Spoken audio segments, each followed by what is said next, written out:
Good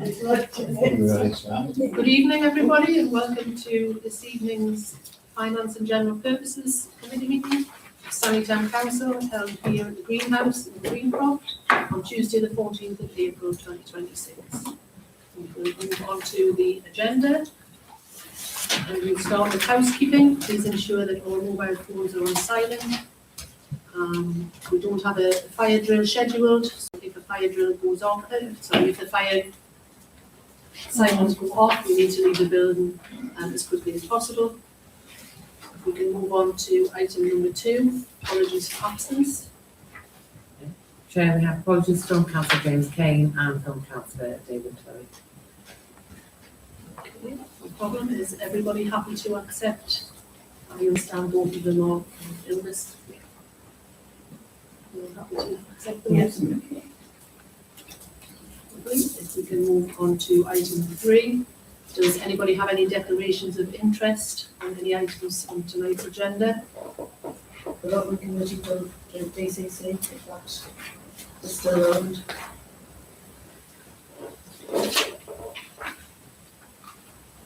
Christine?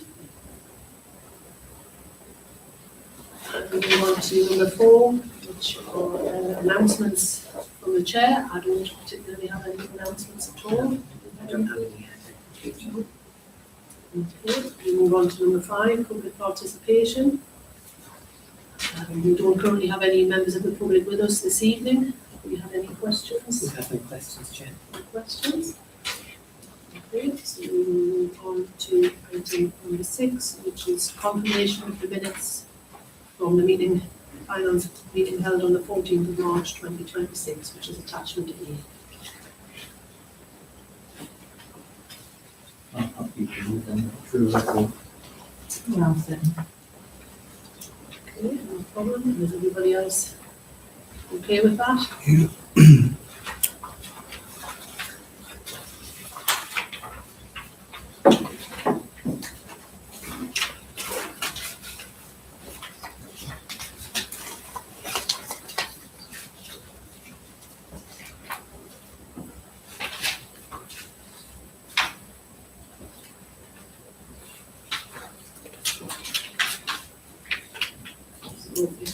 We now move on to item number 7, which is accounts for payment and bank reconciliation.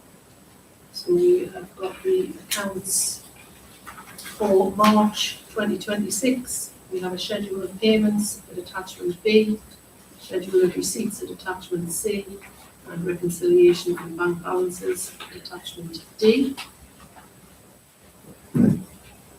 Committee is requested to consider the attachments. We agreed as a committee to look at the vehicles and when, is there an update of when, because someone's on East End Walk. Yeah. So when will the leases finish and how close are we? There's one that can go back at any point, which I think is the one that we've looked at. So yeah, that can go.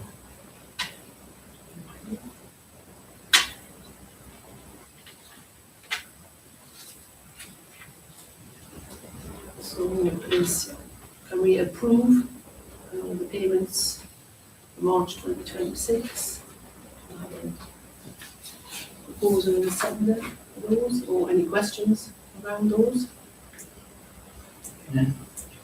Regarding the invoice to income, at the last, I think it's the last allotment committee meeting, James said we had 4 SLAs with the environmental team to do work. I've never seen a invoice coming in from them SLAs, so why haven't we seen them? They will have been there, I think, and we and James is going to bring the SLAs as well to next finance. It's plastic bring to next finance. I've looked over the last few months, Morgan, and they haven't been recorded as anything from surveyor or anything. I'm looking for you guys. So I don't know how, there might just be a yearly fee, I don't know. So I'm happy to investigate that. Yes, of course. we need to see. Anybody else got anything that they want to say on payments? We've got somebody to propose and second the approval of the payments. I'll move that we approve the non-block with that provided. Okay, second. I'll second. Okay. And are we noting the bank reconciliations as well for March, please? Yes. Yeah, councillors happy to note those? Yeah. Thank you. So we'll move on to item 8, which is the internal audit reports. Obviously, the audits has been done, which we've always had a very steep learning curve on, I think, with in Anne's absence. So in this round, we've got allotments, which are your attachment A, members initiative fund, which is attachment F, events, which is G, corporate governance and arrangements at H, and budgetary control at I. So we are required to note them, and then all reports from Board of Treasury. Just have one question Yeah. about the initiative fund. There used to be a policy with the members initiative fund that any applicant that submitted, they had to supply bank statement to say that they need money because some, things have loads of money and then no track. So is that policy still in place? Like when they fill an application, they've got to produce the bank details to say that they can't afford to do this on the space. And that was, it was up to, it used to come to the group, get members initiative fund, bottom, and then we, if the bank statements weren't there, we didn't pass them until we got the bank statement. I know when we've done, the ones that we've done last year all had a policy attached to them. Yeah. Yeah, And I'm pretty sure it did have. I know the ones I put in have all included a bank statement, so I think it must still be in there. But the bank statements haven't come for that few that we've done. I don't think you get it. I think it goes into finance and gets them. I don't think the bank statements. No, I think we just get the initiative, You the get actual, we just get the yeah, actual, and all the paperwork sheet. goes into the finance officer. And we used to get, So how is if you don't see the bank statement, so is Anne given to some kind of information to say that they already needing that money? Well, I thought, and I might be wrong, you know what I thought did, I thought it was a place where they have to tick to say that they have the relevant paperwork that has been submitted to Anne. Yeah. We get a copy of the sheet where they do a little bit of diatribe of what things cost and whatever. And I thought that there was something on the actual MIF sheet that they fill in that says that they've got to produce the bank statements. And I was under the impression that no money was actually handed over unless they produced Yeah.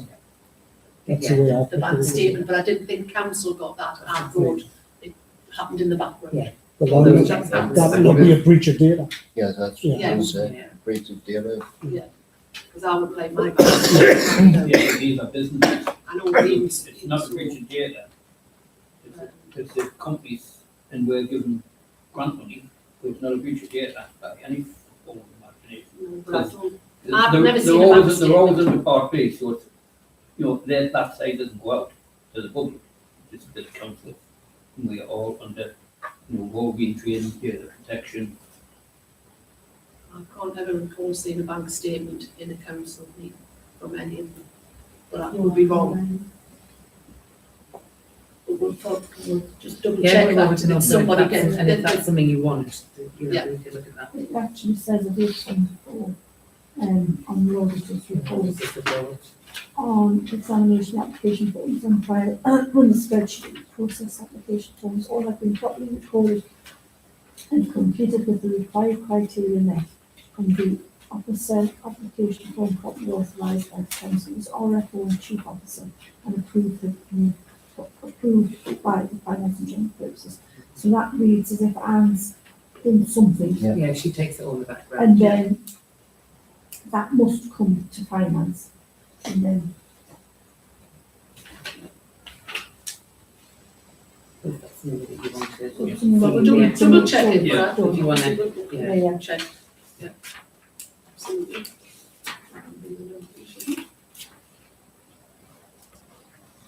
Is there anything else in there? I understand what Les is saying about that, Yeah. because there are some organisations that do sit with thousands of pounds and then get whatever, Yeah, yeah. you know, Which is and fair it's, enough. that's not what it's about. It's about, If they can afford it, why come, Yes. if they've got enough money in the bank yes, to pay that, why should we? yes, It's basically for small businesses, companies, charity groups, whatever, who are struggling to get funding, and we're topping it up, basically. Yeah. No, totally understand that, we'll double check that, that's not a problem. So our committee happy to note the 5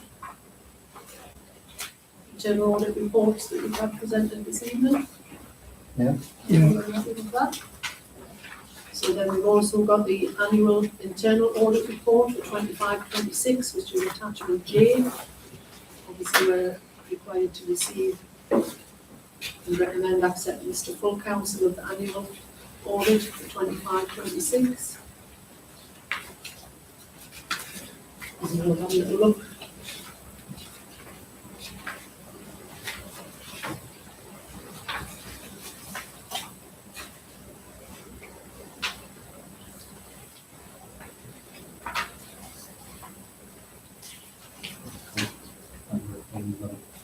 Been there before.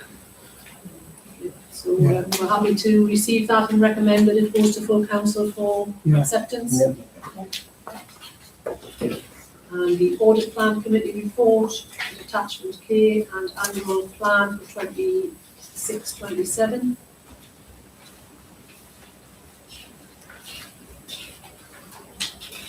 That's K and J.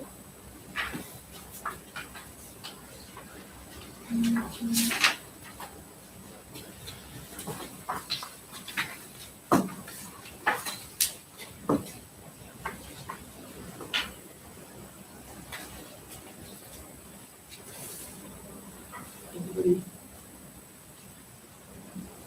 happy to consider those and for those to also go for recommendation to full council for approval? Yeah. Yeah. Yeah. Thank you very much.